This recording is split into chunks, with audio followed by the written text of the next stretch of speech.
평안하십니까? 송재호입니다. 태어나면서부터 입천장에 갈라져 있는 고개 파열증에 걸린 소녀가 있었습니다. 그녀의 이름은 메리 앤이었습니다. 반 친구들은 늘 메리 앤을 놀려대면서 따돌리기 일쑤였습니다.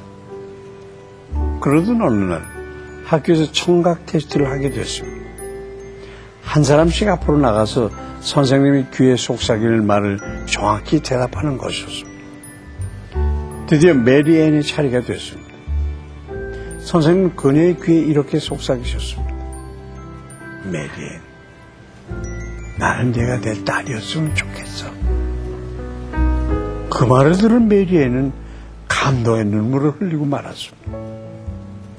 늘 자신이 없고 우울했던 메리 앤의 삶은 그날 이후로 크게 달라졌습니다.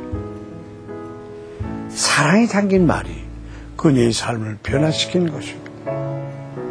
훗날 메리 앤은 미국에서 유명한 상담사가 됐다고 합니다. 한없이 부족하고 자기가 없는 우리에게 하나님은 날마다 말씀하십니다. 너는 내 사랑하는 딸이다.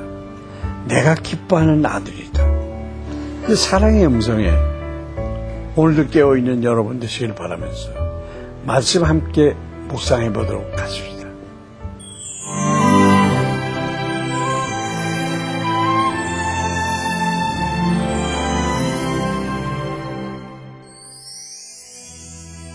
오늘 보실 말씀은 사도행전 13장 38절부터 52절까지입니다. 그러므로 형제들아, 너희가 알 것은 이 사람을 힘입어 죄사함을 너희에게 전하는 이것이며, 또 모세의 율법으로 너희가 의롭다 하심을 얻지 못하던 모든 일에도 이 사람을 힘입어 믿는 자마다 의롭다 하심을 얻는 이것이라. 그런즉 너희는 선지자들을 통하여 말씀하신 것이 너희에게 미칠까 삼가라. 일러스되 보라, 멸시하는 사람들아, 너희는 놀라고 멸망하라. 내가 너희 때를 당하여 한 일을 행할 것이니 사람이 너희에게 일러줄지라도 도무지 믿지 못할 일이라 하였느니라 하니라. 그들이 나갈새 사람들이 청하되 다음 안식일에도 이 말씀을 하라 하더라. 회당의 모임이 끝난 후에 유대인과 유대교에 입교한 경건한 사람들이 많이 바울과 바나바를 따르니 두 사도가 더불어 말하고 항상 하나님의 은혜 가운데 있으라 권하니라.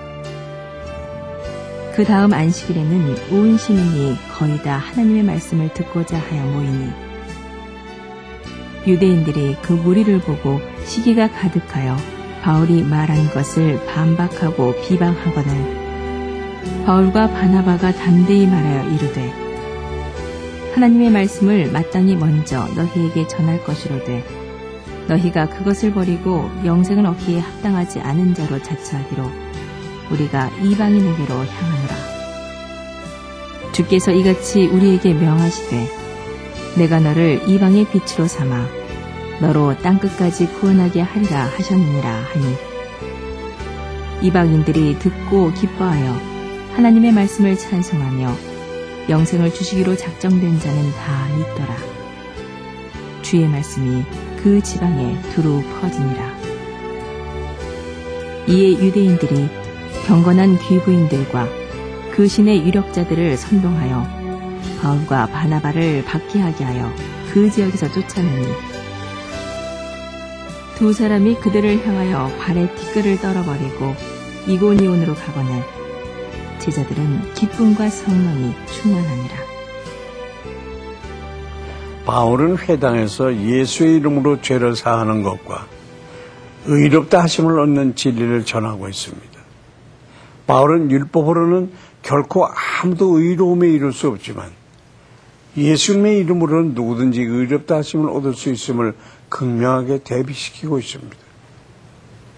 죄인인 우리가 예수 그리스도로 인해서 의롭다함을 받는 것, 칭의 사상은 바울에게서 확립된 성경 전체를 흐르는 핵심 진리라고 할 수 있습니다. 바울이 이 진리를 그처럼 강조한 것은 그의 삶의 경험과 아주 밀접한 관련이 있기 때문입니다. 그는 이전에 율법을 통해서 의에 이룰 수 있다는 유대교의 교리를 철저하게 믿는 사람이었습니다. 하지만 그가 발견한 것은 율법을 지키려는 노력은 인간의 전적 타락을 깨닫게 할 뿐이지 결코 의에 이르게 할 수 없다는 사실이었습니다. 그가 의롭다 인정함을 받은 것은 오직 예수님을 통해서 하나님 앞에 서실 때의 일인 것입니다. 히브리어에서의 의롭다는 단어는 죄를 짓지 않았다는 윤리적인 용어가 아니라 무죄 판결을 받았다라는 법적인 용어입니다. 하나님은 예수를 의지하는 모든 자들에게 그 보혈을 보시고 무죄하다고 선언하십니다. 마지막으로 바울은 복음을 거절하는 자들에게 임할 심판을 강조하면서 그의 설교를 마무리하고 있습니다. 예수님을 믿지 않는 것은 가장 큰 재앙입니다. 우리의 모습은 연약하고 부족하지만 예수 그리스도로 인해서 의롭다함을 받는 것은 하나님의 거룩한 자녀임을 확신하고 계십니다. 오늘도 그 은혜와 감격이 여러분에게 충만하시길 바랍니다. 바울의 설교를 통해서 많은 무리들이 복음에 관심을 가지게 됐고 그 다음 안식일에는 거의 온 성에 있는 사람들이 모여서 하나님의 말씀을 듣고자 했습니다. 이렇게 되자 유대인들에게는 시기가 가득 일어나게 됐습니다. 그래야 바울의 설교에 대해서 사사건건 반박하고 비난을 퍼부었습니다. 이 때문에 바나바와 바울은 전도의 방향을 이방인에게로 선회하게 되었습니다. 그리고 이방인의 빛이 되게 하시려는 것이 바로 이스라엘을 부르신 하나님의 원래 계획이었으며 자신들을 향한 소명임을 선언합니다. 그들은 유대인들의 방해를 통해서 이방인의 사도로 부르신 하나님의 뜻을 다시 발견하고 있는 것입니다. 하지만 이 말이 자기 민족에 대한 애정을 포기하겠다는 뜻은 아닙니다. 그들이 이방인의 사도로서의 부르심에 충성된 주된 이유는 그것을 통해 자기 민족이 시기심을 느끼고 진리로 돌아오게 하려는 전도의 열망 때문이었습니다. 그러나 유대인들은 더욱 강팍해져서 권세 있는 자들을 선동하고 그들을 핍박했고 그 지역에서 쫓아냈습니다. 하지만 제자들은 두 사도가 없음에도 불구하고 기쁨이 충만했습니다. 이것은 복음을 받아들인 그들 속에 하나님이신 성령님이 충만히 임재해 계셨기 때문입니다. 혹시 뜻하지 않은 고난 때문에 어려움 가운데 계신 분 있습니까?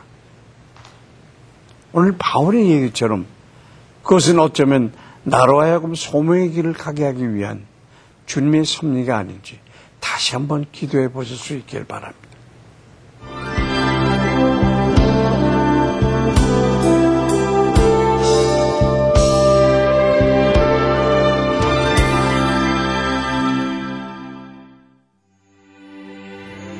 전능하신 하나님 아버지, 오늘 사도 바울의 설교를 통해서 다시 한번 하나님의 은혜를 깨닫게 하시니 감사합니다.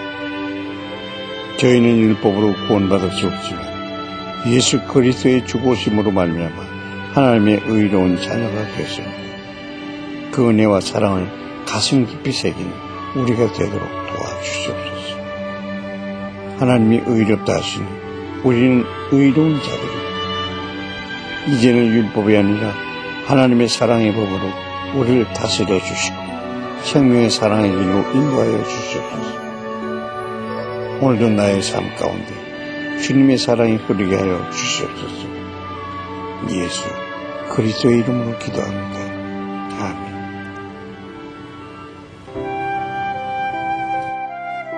산 너머로 해가 지고 새들은 지저귀며 둥지로 향하지만 집으로 향하는 크롱인들의 어깨는 축 처져 있습니다. 너무나 오랜 시간 가뭄이 계속됐기 때문입니다. 서양 문화를 받아들여서 신들이 우리를 벌하는 건 아닐까요? 캄보디아의 깊은 산속에서 조용히 살아온 크롱인들은 1970년대 공산군의 잔혹한 학살을 겪으며 상처투성이가 됐습니다. 최근 쿠롱 마을로 들어간 선교사들이 이들에게 복음을 전하고 있습니다. 크롱인들이 하나님의 치유와 회복을 경험할 수 있도록 기도합시다. 만약 알코올 중독자가 쓴 베스트셀러가 있다면 바로 이런 제목이었을 겁니다. 내일이면 끊으리. 당장 오늘 해야 할 일인데도 불구하고 기약 없는 내일로 막연한 미래로 내가 해야 할 일을 미루고 있지는 않습니까? 하나님의 말씀을 들으셨다면 오늘 반드시 실천하고 적용하는 습관을 가지십시다. 하나님의 말씀이 저와 여러분의 삶을 이끌어 가시길 축복하면서 송재의 큐티 동행 오늘 여기서 마치겠습니다. 감사합니다.